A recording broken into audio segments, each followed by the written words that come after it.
crear y poder. La miseria de la existencia no se puede detener. Con trabajo, prestigio y poder. Al final siempre vuelvo a las drogas y al alcohol. Creo me siento mejor. Solo para darme cuenta cuando no doy más de que estoy sentenciado a vivir. Aburrido. Aburrido. Buenas noches tengan todos, lunes 13 de julio de 2026, programa número 14 de Sentenciado a Vivir, acá Hugo Moreno. Buenas noches gente, ¿cómo va? Acá Juancho Albarracín, una nueva edición de este programa de radio. Seguimos con modo mundialista, Así es imposible zafar, la verdad, pero bueno, vamos a hoy tener un invitado, Ariel Pancini. ¿Qué tal? ¿Cómo andan? Bueno, gracias por la invitación y bueno, siempre es un gusto compartir estos momentos, este espacio y hablando de estos temas que nos gustan, ¿no? Bueno, sí, de eso se trata, Sí. pasar un buen rato. Vamos a estar charlando en un ratito con él. Pero para arrancar el programa tenemos una presentación de material nuevo, de una banda nueva, que se llama Sobredosis, que nace de las cenizas de un viejo proyecto de una banda de Corrientes, Asfixiados. Elías se vino para acá, hoy es guitarra y voz de Sobredosis, este nuevo proyecto, que bueno, estaremos escuchando ahí un audio que mandó, comentando un poco sobre la banda, sobre la presentación del disco, la edición física, así que bueno, vamos con el audio. Con el audio de Elías.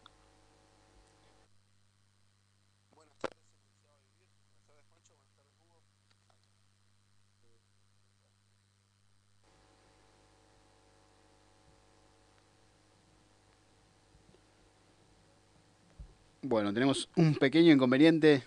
Parece con- que el audio no quiere salir. Con el audio. Parece que no quiere arrancar. Así que, si te parece, escuchamos el tema y después ponemos el audio. ¿Qué pasa con el audio? Sí.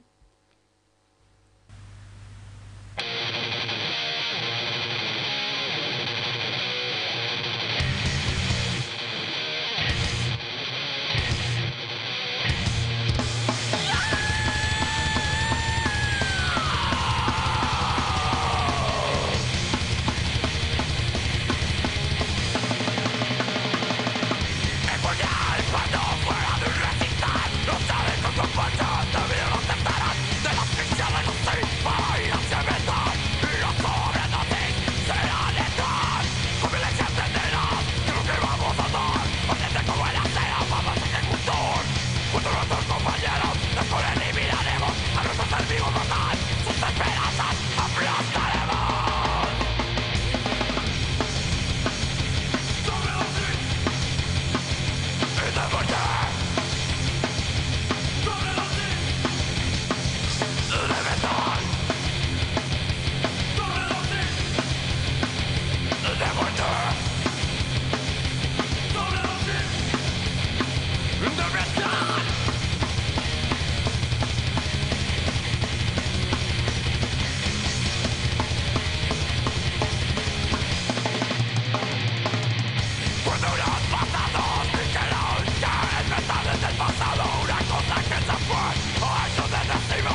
Bueno, ahí pasó Sobredosis con el tema del mismo nombre del primer EP, Requiem de Acero, que lo presentan este viernes en 10:40 Polo Cultural, un lugar ubicado en Francisco Acuña de Figueroa, 10:40 en Cava. Bandas invitadas, Viñas del Trash, Sulfúrica, que viene desde Corrientes, Death Metal, Solve desde La Plata, Black Crust y Ultrajismo, Trash Metal también.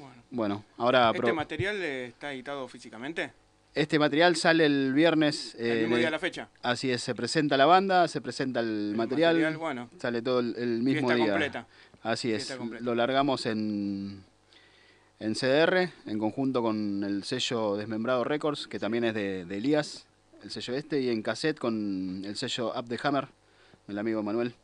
Bueno, así bien. que bueno, ahora probaremos si Vamos a ver si ahora el audio no nos sale. traiciona. Así es. Juancho, buenas tardes, Hugo. Acá Elías, ex Asfixiados, actual Sobredosis. Ahora en la voz, en la guitarra, esta nueva banda que estoy armando, enfocada hacia el black trash y al speed metal. Bueno, con Sobredosis sacamos un EP hace poco, el mes pasado, el cual se grabó en la sala de Leo Tabú. La conocés vos, Juancho, que es donde ensaya Vapuleador también. Lo hicimos en conjunto con Marcelo Silvestri, también baterista de Vapuleador. Yo me encargué de lo que es la voz, el bajo y las guitarras, y él de la batería de todos los temas. Bueno, se desprenden 4 temas propios de black trash absolutamente violentos, donde reinan los tiempos rápidos. También tiene capas de speed metal en algunos sentidos, ¿viste? Es un nuevo proyecto en el cual estoy más encaminado a esa dirección musical, principalmente. Bueno, las letras son un poco variadas. Sobredosis, el primer tema, es un tema de presentación de la banda, de lo que serían las declaraciones de principios para nosotros. Después vamos con El dolor nacerá la fuerza, un tema sobre levantarse en los momentos oscuros, desde este infierno, una canción con un margen más social. Vigilante en el puente, que son hechos que conocí en mi tiempo tocando y ensayando con Último Vómito, de cruzar el puente de Chaco Corriente y la gente que se tira, la gente que evita que se tire, ¿viste? Desde una visión un poco más nihilista que partidaria uno del otro, ¿no? Y bueno, y finaliza con un cover de Borax que lo grabamos con Rubén Martínez en la voz, cantante y guitarrista de Borax y también guitarrista de Iorio en su etapa final. Y bueno, el EP está buenísimo, ya te digo, lo grabamos ahí, se grabó bastante rápido, son temas que ya tenía compuesto, tenía escrito, y bueno, se pudo dar para que suene de la concha de la madre como suena ahora, la verdad. Bueno, actualmente la banda vamos a presentarla este viernes en conjunto con el EP. También, bueno, van a estar disponibles los formatos físicos que hicimos con Argentina Trash Metal, con mi sello Desmembrado Records y, bueno, ediciones en cassette, también con los 2 sellos y en conjunto con Up the Hammers. Así que, bueno, la fecha va a ser este viernes 17 en el Polo Cultural. Almagro sería Francisco Figueroa Acuña, 10:40, Polo Cultural. Vamos a estar tocando con Viñas del Trash, con Sulfúrica de Corrientes, la banda de Toby, mi hermano. Vamos a estar tocando con Solve de La Plata y con Ultrajismo. La fecha va a estar tremenda, vamos a estar tocando nuestros temas, vamos a estar haciendo unos pares de temas más. Las bandas están todas muy buenas. Sulfúrica suena de la puta madre, también sacó material hace no mucho con Argentina Trash Metal. Bueno, qué decir de Viñas, Solo el Trajismo son bandas muy buenas, la fecha va a estar tremenda. Las entradas anticipadas están 10 lucas. Y bueno, nada, los esperamos a todos en esa. Nuevamente, gracias Juancho, gracias Hugo, gracias Sentenciado a Vivir por el espacio, por el aguante. Y bueno, los espero a ver a todos ahí. Muy bien, ahí pasó el audio de Elías, que se hizo bastante duro para salir al aire. Costó, pero salió. Así que bueno, ahí estuvo un poco de la data. Bueno, y para los que quieran ir, el del viernes. EP. El viernes ahí en Polo 10:40 en ¿Es un lugar nuevo? Capital.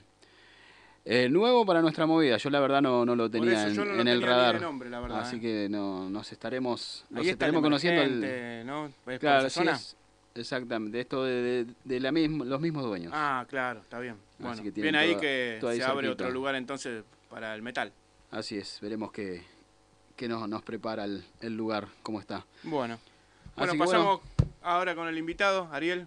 ¿Cómo Bueno, andás? ¿todo bien? Bien. Acá, Bueno, pasando el frío. sí, viste, está jodida la cosa. Bueno, ¿podrías decir que sos escritor? ¿Te consideras un escritor? No soy escritor. Siempre un poco en broma, cuando empecé a escribir, digo, no soy escritor, escribo. Por eso. Que Claro. es distinto, Y ¿no? Y tenés varios libros encima. Sí, tuve la suerte de publicar, bueno, de manera personal 3 libros y bueno, como hablamos con Juancho afuera del aire, varios artículos, en particular para Cultura Metálica y para otros libros también. Por ahí por ejemplo, hay un libro muy interesante que sacó lo que es la movida, por decir una manera heavy, de Santa Fe, sobre todo lo que es la construcción del rock en la provincia, particularmente, bueno, sobre todo la zona de Rosario, ¿no? Claro. Y bueno, ahí también me invitaron a hacer un pequeño artículo sobre el origen del thrash y cómo impacta el thrash en Argentina. Y bueno, por supuesto que las grandes ciudades siempre son el epicentro donde se empieza... Donde se empieza a mover. Y sí, esa es la verdad, Sí. somos un poco Claro. porteñocentristas y es la verdad, pero es un poco lo que ocurre, ¿no? Sí, va más allá también de Buenos Aires. Sí, por supuesto, y Santa Fe y Rosario son el mismo calibre. Claro, sí, tal cual. Y bueno, entre otros, más o menos eso es lo que vengo escribiendo. Empecé a escribir sobre metal y hace aproximadamente ya 15 años a publicar, ¿no? Claro. Sí. Fue un poco de manera autodidacta. ¿Y qué es lo que te llevó a escribir? Y mira, creo que un poco lo que nos pasó a todos. A ver, cuando de pibe empezamos todos en esta movida, a escuchar esta música, nos identificamos con esta música. En mi caso creo que estamos más o menos generacionalmente, somos parecidos allá a fin de los 80, principios de los 90 en particular, ¿no? Los albores de los 90. Y siempre tomar la música, obviamente, ¿no? Primero con ese impacto, ¿no? que a uno lo seduce, pero sobre todo el contenido. Claro. Y lo digo de lo más diverso, ¿no? De lo más diverso del contenido. El contenido de la música. Y el metal en Argentina es un fuerte contenido, es bueno, es un modelo de identidad. Sí. Es un modelo de identidad que se va construyendo de manera inconsciente y es un modelo de identidad. Y eso, ¿no? Inconscientemente empieza a calar en las personas. Obvio. Es parte de cómo uno se va formando como ser humano, va a la escuela, se forma en la familia, qué sé yo, en su círculo de amigos, club, y la música también, no solamente como grupo social o grupo de amigos, sino que la música. Y bueno, obviamente que por cuestiones personales uno va adquiriendo algún tipo de grado de qué sé yo, de manera de entender cómo decir lo que uno siente a partir de la escritura. Bueno, en mi caso, los músicos lo hacen a partir de las letras, de cómo componen, un programa de radio divulga de la manera que divulga, y bueno, y otro cada entendimos... uno aporta de su lugar al heavy metal, que es lo que estamos hablando en exactamente, este y es algo también que pongo en los libros bastante, que la movida no es solamente que la música es lo más importante. La banda es la bisagra, ¿no? Porque sin banda no hay, pero después están todos los demás actores que somos parte de esto y lo formamos. Creo que la escritura es, digamos, lo último que se está incorporando a divulgar. Quizá lo más habitual son los medios. Bueno, ya los gráficos quedaron un poco, las revistas quedaron un poco fuera de moda. El libro como se incorpora documentando épocas pasadas, que obviamente en el momento de que estaban pasando eran actuales y capaz no se registraba tanto salvo algún libro de B8. Eso que decir fue uno de los motivos también por los cuales escribí. Claro. En mi caso particular, a partir de esta necesidad, fue una necesidad de esto que decía antes, de bueno, todo esto que me escucha me rompe la cabeza y me encanta y me hace sentir un montón de cosas, pero además forma, ¿no? Esto que decía anteriormente, una identidad, quiero escribirlo. Pero además, en mi caso particular también, tengo fui con los años inconscientemente también formando un archivo personal y bueno, cómo plasmarlo también de alguna manera que tenga que ver con la escritura. Y bueno, obviamente que eso, por suerte, me llevó un tiempo hacer todo un relevamiento de fuentes, que digamos, no lo hago como coleccionista, porque no tengo la técnica de coleccionista. Porque la verdad tengo todas las revistas y todo tirado. Uno va juntando, digamos, por el hecho de pero información no de coleccionar, pero de tener el coleccionista, el material. Yo he visto coleccionistas que lo tienen por el hecho de coleccionar. Ni saben lo que hay adentro, pero... Claro, sí, tal cual. El folio, qué sé yo, ¿viste? Y, no, yo los tengo ahí, está cuidado, pero no es gran cosa tampoco. Pero tengo mucha información. Y bueno, fue documentarlo. Y también lo que uno fue viviendo más allá de... Sí, eso es la otra parte. Esa es la otra parte que a veces complementa mucho más que... Yo diría que es fundamental. Es fundamental. Yo diría que es fundamental. Sí. Que el archivo está bueno tenerlo, el archivo tanto de revista o de alguna grabación. Te sirve de apoyo. Pero después uno vuelca su... El archivo, en mi caso, por el tipo de escritura que tengo, a ver, es archivo. Uno tiene que saber interpretarlo y saber peinarlo y ponerlo en contraposición a otros archivos.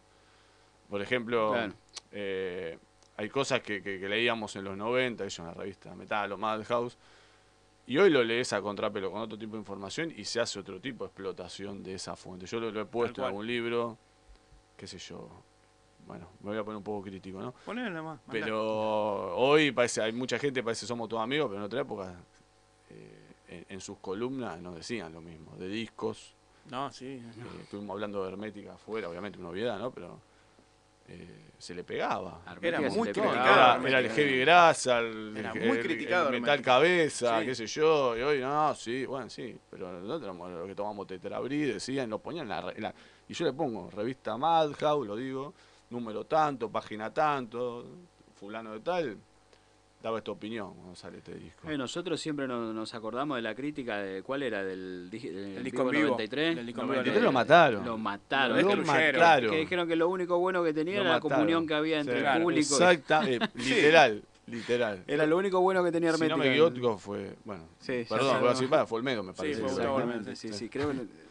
Pero Gustavo Olmedo, él siempre declaró que a él nunca le gustó Hermética. Sí, en eso fue visceralmente sincero. Después con el tiempo él dice que lo entendió con el tiempo y le empezó a gustar. Pero en su momento siempre dijo que no le gustaba y lo mataba. Le gustaba la comunión de la banda con la gente, nada más. Después la música le parecía esa reseña fea. Me la acuerdo siempre, porque lo mató, lo destrozó. Pero no era solo Olmedo. Al primer disco de Orcas lo mataron. No, sí, lo mataron. A todos. Con el tema del sonido también eran bastante injustos. Muy injustos. Sí, la verdad. Porque no había... Peleaban con los fierros que tenían. Claro, no tenían la misma posibilidad de que los discos que ellos querían comparar con... No se podía comparar. De parámetro, un disco de afuera... que grababa en un estudio de la puta madre, con presupuesto, con técnicos que sabían y bueno, claro. Con cosas que acá todavía ni habían llegado tal vez. Totalmente. Y otra cosa que tenía que ver con esto, para nosotros, para esa generación que era nuestro lugar donde ir a buscar información, ¿no? Claro. Más allá, o conocer cosas, vos recién estabas divulgando una banda, bueno, es una forma, pero en ese momento era básicamente, había obviamente programas, pero lo más fuerte quizás era lo gráfico. Y formaba opinión eso. Claro. Sí. Y si te mataban un disco, bueno, lo ibas a buscar. Y no es como ahora me meto en YouTube y lo escuchás y ahora ve que hice a Parque Rivadavia, qué sé yo, Parque Centenario, o ve que alguno, qué onda que lo tenga. Y si vos veías que lo mataban, ni te tomás el trabajo. Lo tomamos como una opinión, digamos, calificada, que decías, bueno, si me está diciendo que este disco es malo, es porque es malo. Tantos discos de culto hoy vi, o sea, peinando esas revistas y digo, che, estos discos soy de culto ahora, y los mataron en su momento. Sí. Y los mataron. Sí, pasaba. Así que, bueno, en 1993 ya Iorio tenía su fama, que yo era como última la gente, pero había otros que estaban arrancando y los liquidaban. Sí, estaban... Te pones a pensar bandas que grabaron demos capaz en esa época, que los hacían pelota en los comentarios. Sí, porque tenían sus columnas de comentarios de demos y todo eso. Tal cual. ¿Cómo era el Exterminator? Criticator, ¿no era? Criticator era la de los discos de Madhouse. Y Demolición. Demolición era la de los demos. La columna esa. Sí. Y la mayoría las hacían pelota, pero bueno, ellos tenían un parámetro, lo que hablamos recién. Claro, no, se comparaban con cosas que no... y acá se hacía lo que podía. Y bueno, qué sé yo, ¿viste? A mí me da un poco, obviamente que siempre me identifico más con el metal argentino, ¿no? Pero me da un poco de bronca, qué sé yo, venía cualquier banda poronga de afuera. Sí, sí. Wow, viste, porque era sueca, no sé, estaba buena, hasta el día de hoy, Y sí, y loco, acá le dedicaban 4 páginas y acá una cosita así. Claro. Encima sí. tenían que pagar, ¿viste? Sí, Claro. sí, encima que, como decíamos antes, las defenestraban. Las mataban. Las las bandas de acá. bandas, mataban. Entonces, viste, uno que como se tomaba el laburo capaz de ir y escucharla y decía, bueno, la descubrías a las bandas y decía, bueno, No está tan mal. son malas. Claro. Sí, suenan capaz en un nivel de audio inferior a las de afuera, pero las bandas estaban buenísimas. Vamos a agarrar el disco de Orcas y está buenísimo. Hoy en día esos destruía. personajes que escribían eso en ese momento, ya uno ya sabe de quién viene, pero en ese momento, viste, que tal vez el que lo leía no sabía quién era y esa era la única posibilidad de conocer un disco sin haberlo escuchado. Sí, sí, sí. Y bueno, si te mataban, estabas al horno. Y bueno, esto para resumir, bueno, escribir es esto. Claro. Esto que decías vos también, Hugo, no solamente la técnica de escribir, obviamente en este caso por eso hice hincapié en la fuente, me interesa, obviamente que pongo opinión en lo que escribo, no es solamente volcar fuente como si fuera... Claro, copiar y pegar. Pongo opinión y lo aclaro que pongo opinión, pero trato que esté sustentada en una fuente. Pero esto también, que tenga que ver también un poco con la experiencia de que está hecho desde adentro el libro. Claro. O sea, está hecho... de un heavy. Claro. Sí, no, sí, no una revista, viste, que luego con sentido de pertenencia y identidad. Claro. Después mis opiniones, bueno, son discutibles. Sí, son las opiniones de cada uno. Pero está hecho de adentro, y eso las seguro. vivencias de cada uno también, porque sí, también, totalmente. viste que a veces esa es otra. Hay varios puntos de vista sobre algo, un hecho, una época. Mirá, uno da su opinión. Yo aclaro cuando empiezo, por lo general las introducciones, creo que lo hice en el de Trash también, que tampoco es un compendio de anécdotas, o sea, porque esto que decís vos, o sea, estamos en el mismo recital viendo lo mío, pero vos lo experimentás de una manera y yo lo experimento de otra, porque vos estás cargado de una subjetividad y yo estoy cargado de otra, entonces, ¿sirve? Sí, sirve la anécdota, porque por ahí hay datos, pero no es la verdad en sí misma, y bueno, el problema que tenemos es que casi todos somos contemporáneos. Claro. Y todos tenemos nuestra pequeña verdad. Entonces, entonces... Claro. Entonces, yo esto lo vi de esta manera ese día y yo lo vi sobre el mismo hecho. Es difícil hacer historia cuando hay... bueno, somos todos contemporáneos y todos tenemos un poquito de verdad. Claro. Ni nadie no tiene nada de verdad, ni nadie tiene toda la verdad. Claro. Y el paso del tiempo también te juega un poquito en contra. Sí, vos te acordás de algunos detalles que el otro no y viceversa. Va distorsionando. Y además lo procesás de otra manera. Claro. Tal cual. Además lo procesás de otra manera. O sea, meto esto, ¿no? Pero para entender a Iorio tenés que entender también cómo va procesando los hechos a partir de toda la historia. Claro. O sea, el tipo no va procesando lo mismo después de 20 años, como lo dijo en el principio de los 80. Claro. ¿No? Tal cual. Sí, en este caso Iorio es un tipo que... Lo digo Iorio porque es lo más visceral, lo más conocido, ¿no? Y es el que está más también documentado de alguna manera porque... Sin lugar a dudas. Claro. Pero vos podés agarrar un Iorio de los 80 y un Iorio de los 90, y no te digo que son dos personas diferentes, pero el tipo es obvio que eso pasó como pasó toda tiempo, la vida. Creció, es otra persona, ya filtra otras vivencias. Esto es lo que se denomina la historia oral. Uno, con el paso del tiempo, ya hay cosas que las quiere olvidar y no las dice, porque le sirve, y otras que las quiere exacerbar, que por en otro momento no las exacerbaba. ¿Por qué? Porque está en un momento de la... Por eso a veces el testimonio solo no es que alcanza en sí mismo, o sea, lo que es la memoria, ¿no? Claro. Sino que tiene que haber también, por eso trato de usar la fuente también de escrita. Eso es lo paradójico también de antes. Hay mucho más documentado antes, o sea, te cuesta más conseguir ahora que antes. Porque ahora con lo digital, llega un tiempo se borra.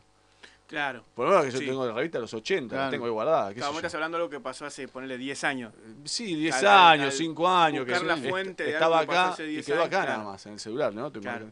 Y no... Después, si nadie lo registró, desaparece. Sí, en cambio, vos te encontrás con cosas, entrevistas sobre todo, que se han hecho en una radio, qué sé yo, que tiene un montón de contenido y se pierden. Sí. Y que agarrás un suplemento, sí, qué sé yo. Una revista. Sí, tal cual. Claro. Y están, viste, está el testimonio, qué sé yo, que sabe qué pasó con el famoso Orca allá en Vélez con Metallica. Claro. Y está, viste, tenés un montón de datos todavía. Tenés por lo menos información en las revistas que lo documentaron. Y está, por lo menos está, acá en un lugar sabe dónde buscarlo. Claro. Acá se da de baja la página o lo que sea que se usó en ese momento, por ejemplo, todo lo que estuvo en Fotolog. Bueno, ahí eso tenés un ejemplo. Que fue el principio de todo esto, claro. Y muchas cosas había un montón solamente estaban ahí. Claro.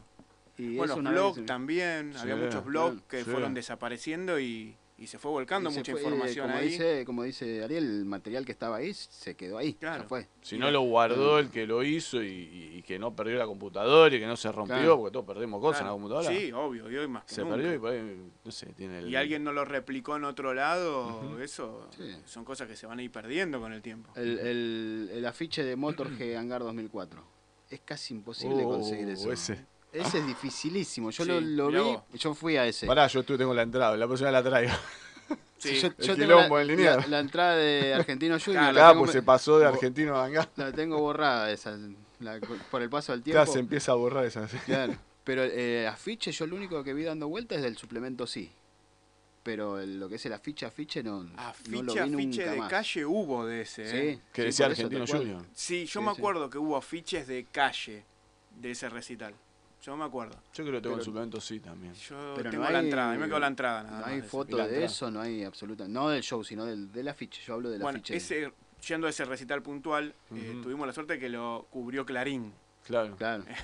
Entonces, por lo menos. Por la batalla campal. Por la batalla campal que se armó, le dedicó media página a Clarín lo que era el espectáculo. Salió también en la Soy Rock. No sé si sigue. Mira, no sabía. La Soy Rock, sí, yo tengo el recorte. Mirá. Que hay una foto del M con las botas blancas, todo eso.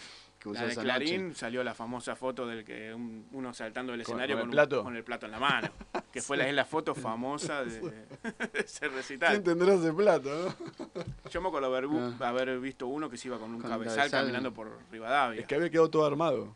No, fue terrible. Había quedado todo armado una hora sin Lemmy. Fue terrible. Bueno, pasamos un tema, ¿te parece? Una banda que seguramente conocés, ¿no? Seguramente. Fatigados. Grande, Carlitos, un amigo. Bueno, pasamos el tema Barrio Vida del primer disco, Civilizaciones Barbarie del 2004. Fatigados.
Bueno, ahí pasó Fatigados con su tema Barrio Vida. Gente conocida del invitado de hoy, Dariel. Un gran abrazo para Carlos, una banda referente de La Matanza sobre todo. Zona Oeste, ¿no? Zona Oeste.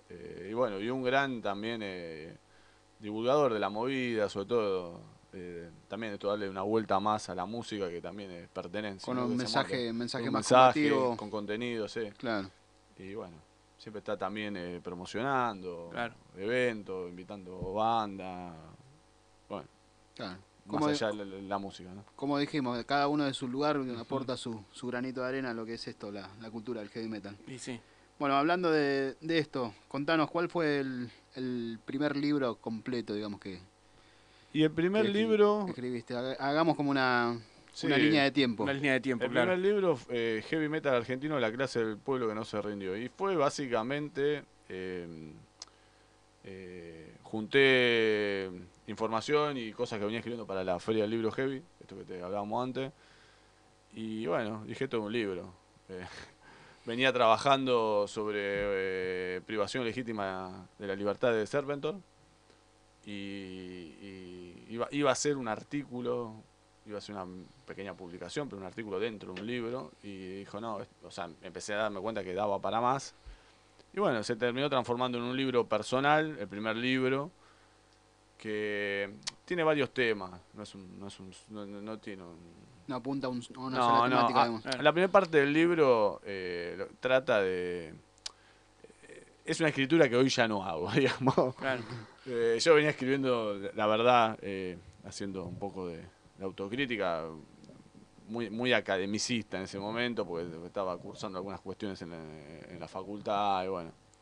Y le empecé a meter el heavy metal en el medio. Claro. Tenía que ver con no sé si se acuerdan, cuando se descubrió que para torturar tipo en Guantánamo se usaba heavy metal, Sí. se usaba Metallica. Sí, bueno, Metallica. Yo estaba en ese momento haciendo un posgrado en penal y empezamos a ver el delito de tortura y empezamos a ver, che, las bandas son todas de metal. Claro. Enseguida se armó el link de... Imagínate que en el aula nadie, a mí me dije, ¿qué?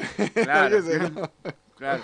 Bueno, y empecé a tratar de buscarle, che, esto no es solamente heavy metal, y bueno, y empezó a juntar información. En ese momento estaban los Wikileaks que se habían salido, que había un montón de información sobre lo que decían los músicos, ¿no? Sobre todo la música que pasaban ahí en Guantánamo. Claro. Y bueno, dije, antagónico a eso es o sea, porque decían, che, si esto para la libertad sirve, decía Metallica, ¿no? Bueno, decían, che, aguante, que lo revienten a todos. Claro. Y ahí empecé a hablar del metal argentino, de la identidad del metal argentino va por otro lado, el mensaje contestatario tiene un mensaje más de pueblo, si sirve la expresión. Empecé a hacer un análisis muy por arriba, ¿no? Claro. Sobre, digamos, las bandas más generales, pero de varios subgéneros, no solamente. Obviamente que el thrash acá es lo más fuerte. Es lo más fuerte. Sí. es la columna vertebral del metal argentino. Claro. Se ha arraigado. Y bueno, salió esa primera parte hablando de todo eso, que tiene que ver con eso. Y bueno, y en particular ese libro tiene una segunda parte, que es la dedicamos a Serpentor, y el disco particular Privación Legítima de Libertad, y tiene un montón de contenido. Y todo eso nos llevó a un montón de lados. A un montón de lados llevar a hablar. Incluso fuimos con Serpentor, no sé, tuvimos la Feria del Libro de la Rural, tuvimos en Feria del Libro de todo lado, tuvimos en la Facultad de Derecho acá en la UBA. Bueno, yo estudié ahí, ¿no? Y tuvimos, fue Temo, todo, o sea, en el aula magna, imagínate, Claro, que es sí, el ícono, estábamos ahí hablando de heavy metal, Tema, claro. ¿Viste? Hablando, una cosa bastante, qué sé yo. Bueno, pero también... Yo dije, guita no hay, pero por lo menos nos llevamos los recuerdos. Pero está bueno también que se le dedique ese espacio, digamos, a... Se abrió un montón de puertas. Claro. Y ese libro nos llevó, bueno, básicamente ese es el primer libro. Es un libro que trata de por lo menos poner en discusión de que yo lo que intenté, entre un montón de cosas, que el metal argentino tiene una identidad, tiene tiene sujetos particulares que forman esa identidad. Algo que todos, creo que sabemos todos. No estoy diciendo nada que no sepamos, pero... Sí, yo creo que sí lo sabemos todos, pero a veces como que se nos escapa esas ideas. Que nos olvidamos, me parece. Sí, traté de documentarlo, ¿no? Como que el heavy metal tiene una identidad. Sí, el tema del heavy metal argentino. El heavy metal argentino, sí, porque... Bueno, eso es un tema. Yo hago en un momento una distinción. Una cosa es hablar de heavy metal en la Argentina y otra hablar de heavy metal argentino. A ver cómo es eso. Y porque el heavy metal en la Argentina, y bueno, es un poco más amplio. Que me parece que lo que estaba diciendo vos recién, Juancho. Qué sé yo, hay gente que es heavy, le gusta la música heavy, pero no comulga con lo que se llama, por ahí con la idiosincrasia del metal argentino, ¿no?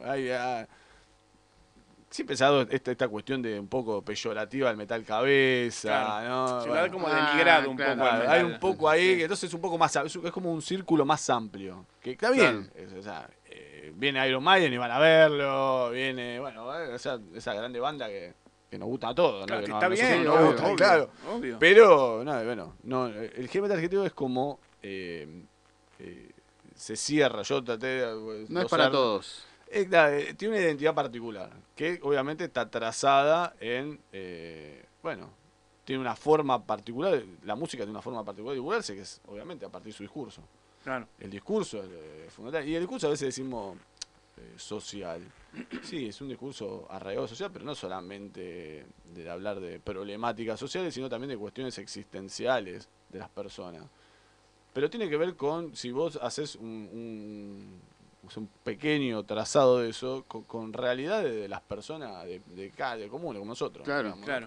O sea, la vida, la muerte, sí. el amor, qué sé yo, no sé, los deseos, los sueños, pero es en clave de popular, si se quiere, claro, en clave de persona trabajadora, claro. No solamente hablando que nos explotan en la fábrica, que nos cagan a palo, qué sé yo, sí, también. Está bastante marcado eso. Pero por eso la idea esa para mí es abarca un poco. Por eso a veces decimos, cuando nos sentimos mal, escuchamos música, nos levanta. Claro. Porque también habla de cosas que nos pasa. Sí, uno se siente identificado porque son vivencias, digamos, de todos. Lo que nos pasan a todos por el solo hecho de salir a la calle. Y por eso tiene que ver también con esto. Que creo que un trabajador, que por ahí es la idea más arraigada, ¿no? El trabajador fabril, más que nada urbano, obviamente porque es urbano, y lo que siente también puertas adentro, ¿no? No sé, ansiedad, bueno, eso está reflejado mucho, lo que decía anterior, ideas de la vida, de Dios, de la muerte, cosas existencialistas. Sí, pues las letras tienen temáticas que te dejan pensando, por algo te atrapa mucho, por lo menos a mí, hablo por mí, las letras del heavy metal nacional. Porque la mayoría no sabemos inglés, esa es la posta. Entonces escuchás un tema de Judas Priest y te gusta la música. Claro. En cambio lo que es el heavy metal argentino, que tiene un mensaje, como estamos diciendo, que te llega, tanto por la música, que sigue siendo heavy metal, como Judas Priest, Iron Maiden, lo que sea. Claro. Pero aparte entendemos la letra y está hablando de algo que nos pasa cotidianamente, como veníamos diciendo. En las calles de Liniers no puede ser que se haya escrito en ¿qué año fue? ¿92? 91, 90, en esa época, y sigue estando vigente. Si vos ves la misma letra, sigue existiendo 30 y pico años después. Claro. Por ejemplo, el muchacho que de la banda de recién que hablaba del tema del suicidio. Claro, el Reconquista. Sí. Es un tema que habla de algo, que obviamente hay una problemática social atrás, claro, sí. pero si es recurrente es porque tiene una explicación y bueno, obviamente que gente que lo experimente y necesitó expresarlo a partir de una letra. Es algo cotidiano, ¿no? Para el que vive ahí, pero que en ese lugar pasen... No cualquiera lo escribe. No, obvio que no cualquiera lo escribe. Por eso lo pasa desapercibido. Claro, lo pasa desapercibido, ¿entendés? En cambio en el heavy metal tienen ese tipo de cosas que observan cosas que otro no ve o lo dejan pasar de largo. Claro, sí. Y mismo como decíamos, por ejemplo, de las bandas de afuera, como decías vos, Juancho, que las letras capaz no las entendíamos, después cuando las empezamos a entender o las empezaron a traducir, veíamos que hablaban cosas completamente diferentes. Sí, es que son realidades diferentes. Claro. Ni malas ni buenas, no estamos hablando de que sean malas, estamos hablando de que hablaban de otras cosas completamente diferentes. Vos agarrás las letras de, no sé, de Judas o de, no sé, cualquier... Bueno, capaz de Metallica no, porque tiene también su parte social. Sí. Pero en general, viste, hablaban de otras cosas. Es que la parte social es como, también, eso, lo que vos decís, yo también en un momento lo escribo, es la realidad de un trabajador inglés, no la misma que la realidad de un trabajador argentino, y son los dos trabajadores, asalariados, están explotados por un patrón, pero no es la misma. Claro. ¿Se acuerdan los juicios que se hizo en Estados Unidos a Ozzy? Por incitar al suicidio con sus letras. Las letras, supuestamente. Bueno, pero era una realidad de los adolescentes de ese momento que no distaba mucho de la realidad en su momento de los adolescentes en Argentina. No, había entonces hay que tener el contexto también ahí, el contexto histórico también. Bueno, eso es lo que tratamos de escribir, sobre todo en el primer libro. Y en el segundo también, yendo un poco al segundo. El segundo son 2 libros.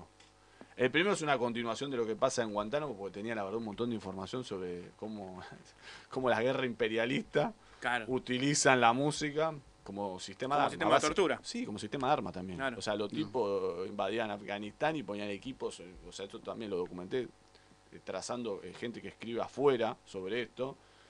Qué equipo, arriba los Hammer, en el desierto, equipo de música con Slayer a todo lo que da, es una carga de caballería, ¿viste? Como las Valquirias en Apocalipsis Now. Sí. Bueno, así, pero literal, esto no. Y con Slayer a todo lo que da, y iban a hacer un ataque, no sé, a una aldea en Afganistán. Bueno, o sea, era una forma de control psicológico que le hacían. Y otra cosa particular es que para Occidente, o sea, el enemigo es el mensaje. Es profano. Entonces la letra, siempre hay que tenerlo de esta manera, para nosotros no, pero para los tipos es profano lo que dicen, las letras de Metallica. Entonces era como doble la una. Sí. Bueno, entonces mostré todo eso. Y la segunda parte del libro es básicamente lo que pasa en la escena del metal argentino de los 80 y los 90 en general. Es un libro de historia, la segunda parte. Esto que decíamos al principio, tratar de documentarlo. Todo cómo se construye hacía en los albores de la democracia, a fines de la dictadura, en ese famoso riff sin cadenas. ¿Por qué sin cadena? ¿Por qué el metal? Y bueno, y el punk también un poco. Sí, que está como todo en la misma bolsa en esa época. Después como que lo que pasaba en los 80, en la escena del heavy en los 80, a mi modo de ver, lo que pasó en los 90, que fue más crudo que en los 80, más crudo que los 80, que parezca paradójico, porque hay a nivel social hay una resignificación de la represión. Sí. A cambio de los 80 la racia era más, había racia a lo loco, ¿no? Sí, porque había quedado, digamos, también los aparatos, el aparato, digamos, represivo en la policía tardó años en... Pero estaban, viste, más era mano de obra desocupada, si se quiere, pero estaba un poco más, era la racia común y corriente, si se quiere. En los 90 empezó el gatillo fácil. Ya era más pesado. Y había más marginalidad. Ya se pasó del sujeto delincuente, que era el subversivo, al sujeto delincuente, que era una persona común que podía ser un tipo peligroso que iba a un recital de rock. Y entonces es más complicado la escena de los 90. Yo siempre lo digo, ¿no? A veces pelea con la gente que pateó los 80, uno que pateó los 90, no sé si no la teníamos nosotros más complicada que ustedes. Yo creo que había más marginalidad en los 90. Para mí, a mi punto de vista. ¿No? Producto de lo social, sí. Cómo se fue degradando lo social, me parece que terminó generando eso. Obviamente que vos siempre escuchás en los 80 que había mucha violencia en los recitales, pero también había en los 90 a otro nivel. A otro nivel. Pero la había, Y bueno, eso traté en el segundo libro, en la segunda parte del libro, que habla de la historia social del heavy metal, básicamente es eso. Y la clave que utilizo ahí es el concepto de justicia. Porque bueno, es la idea de justicia que el metal, busqué un catalizador para poder agrupar, ¿no? Todo el discurso, si no, es infinito.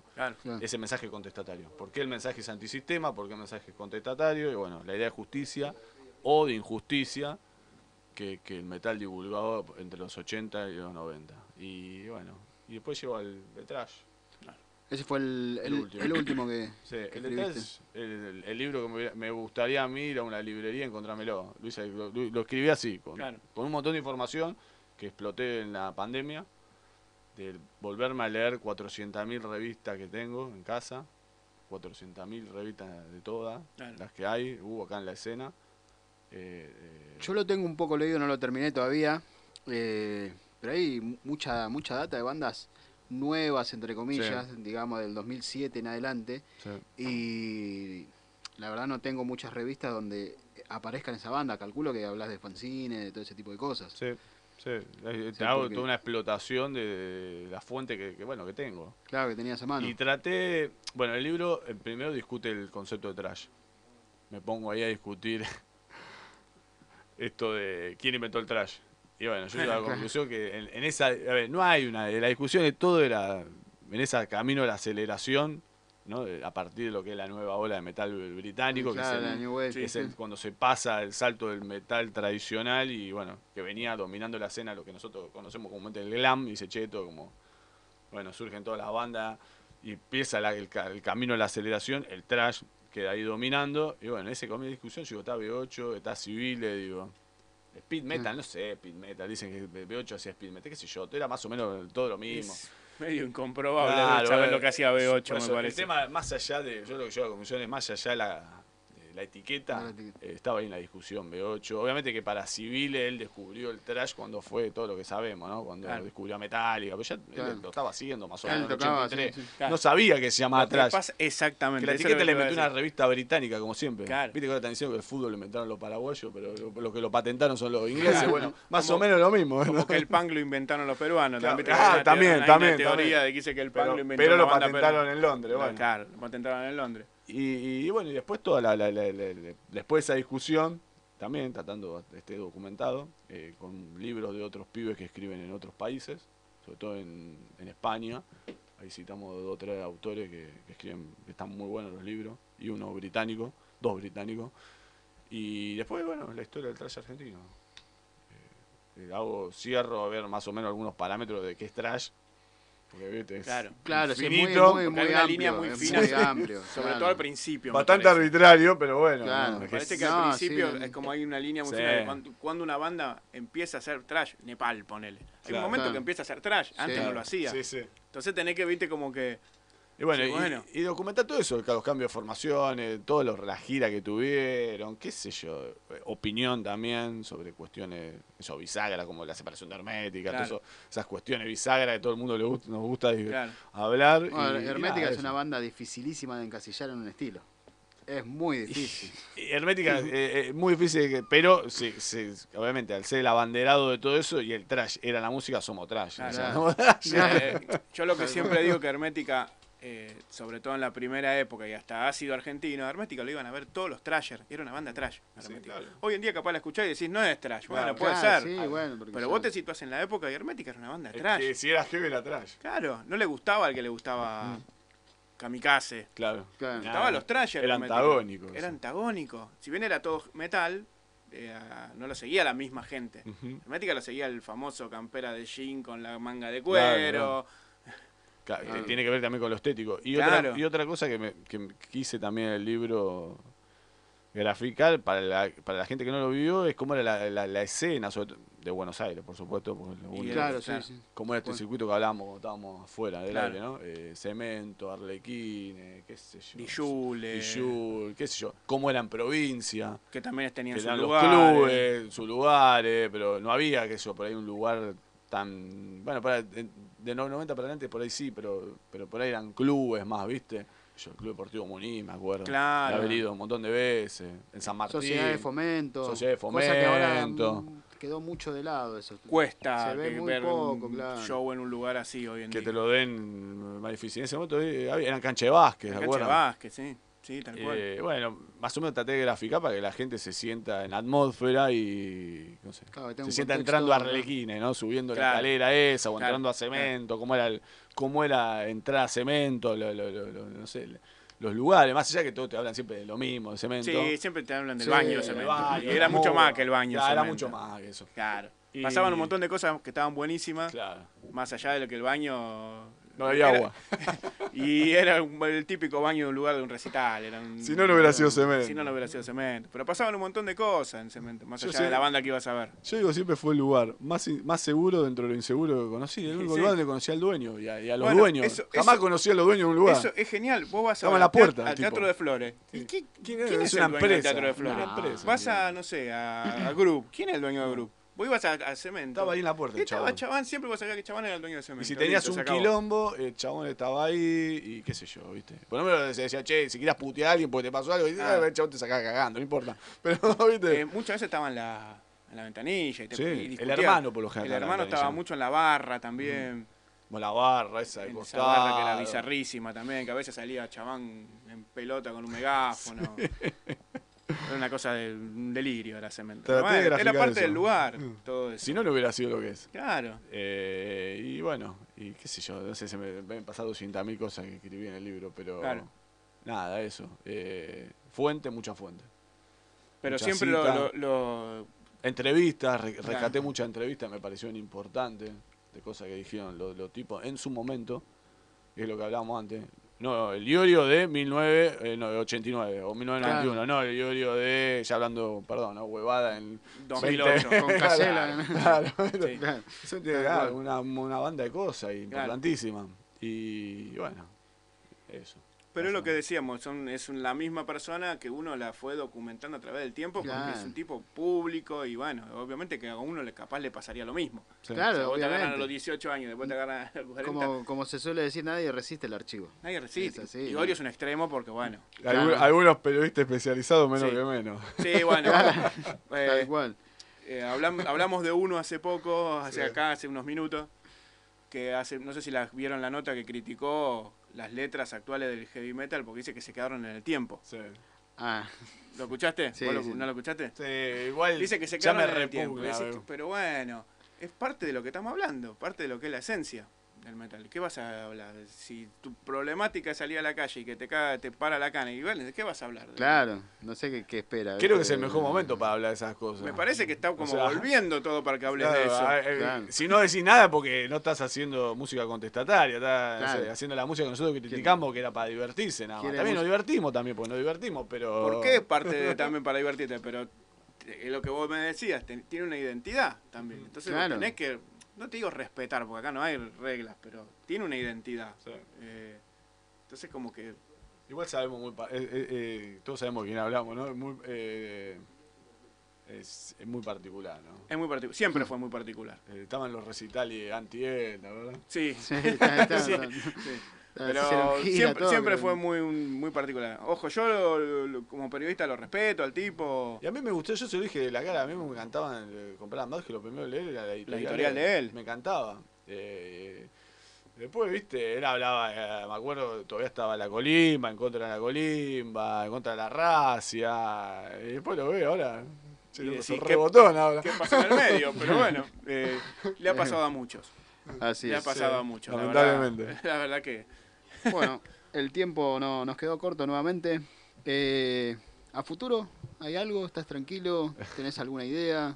Estoy, la verdad que en un momento, más que nada por cuestiones personales, bastante... en otra. Sí, no estoy escribiendo nada. Estoy participando en una columna en el programa Arsenal Metálico. Sale ¿Con Chumi? Con Chumi. Un saludo a Chumi. Amigo Chumi, todos los compañeros del programa. Que es lo que básicamente hago, lo que escribí. Hablo de lo que escribí. Claro. Me invitó Chumi, es un amigo, y bueno. Y de escribir, pasa, Chumi? Sí, un amigo, la verdad que es una persona extraordinaria. Él nos brinda su casa, su lugar, su espacio. Un fuerte abrazo. Y escribir, tengo la idea, la verdad, lo tengo algo empezado de hacer como un libro síntesis de todo esto, en particular de lo que es el metal argentino, la historia del metal argentino desde una historia no oficial del metal argentino. En el sentido de que no va a ser la historia de Villiquen, que bueno, que muchas veces la hemos construido a partir de lo pequeño que se fue divulgando, sino una historia más, o sea, en el sentido técnico, ¿no? Tratando de, como decíamos anteriormente, cruzando fuentes, cruzando ideas, cruzando datos, bueno, que abarque por lo menos la década del 80, la década del 90 y entrado los 2000 y después no sé, el resto que se ocupen otros. Pero es la idea de eso. Bueno, ojalá que se pueda hacer. Ojalá.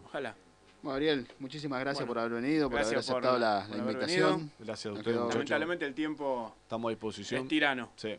Y bueno, vamos cerrando con un tema que obviamente no va a pasar completo, pero no pasa nada.